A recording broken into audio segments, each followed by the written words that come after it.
In this episode, we're attempting Parker House rolls, emphasis on attempt.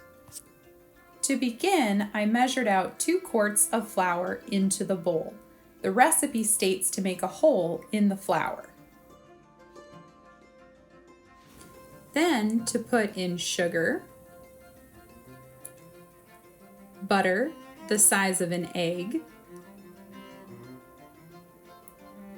and 1 teacup of yeast. I chose to add the salt here too, since the recipe does not state when, and 1 pint of milk, which had to be measured after boiling. We are not to stir it, but to put it in a cool place at 10 at night.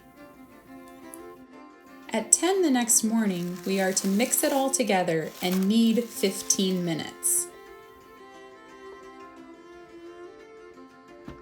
Whoa!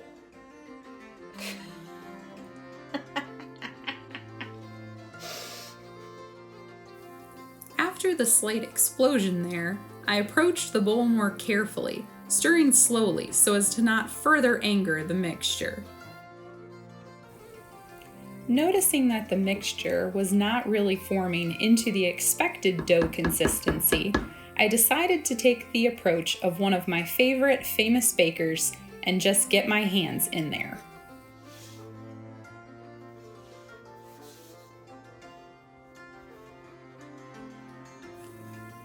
This approach still did not seem to be working, so I started to add in more liquid, some of which had escaped the bowl earlier, and see what impact that had.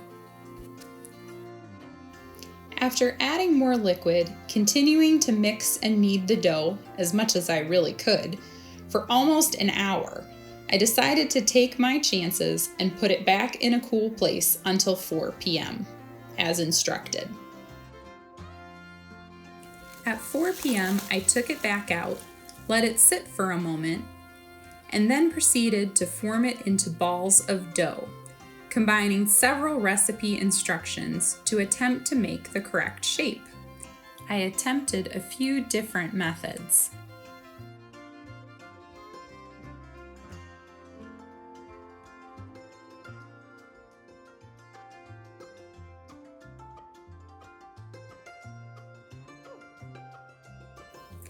I then followed more contemporary recipes for the bake time and temperature, deciding to bake them at 350 for about 20 to 25 minutes.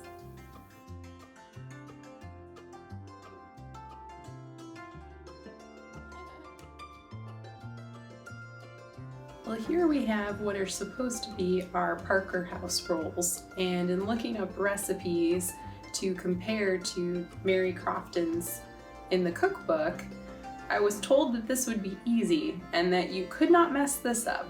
Well, yes you can, because these flat tacos are not the rolls that I was promised with butter and deliciousness.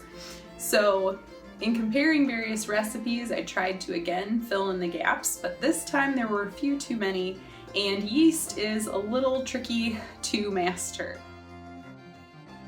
There's no instructions in Mary Crofton's book about buttering before or after the rolls come out of the oven, which is in a lot of recipes that you see for Parker House rolls. So they did not brown up. They also did not rise very well, and that could have been from a number of different factors. We tried to put them in a cool place, but I chose the refrigerator, which maybe was too cold. We also tried to guess for some of the amounts of ingredients, from butter the size of an egg to a teacup of yeast.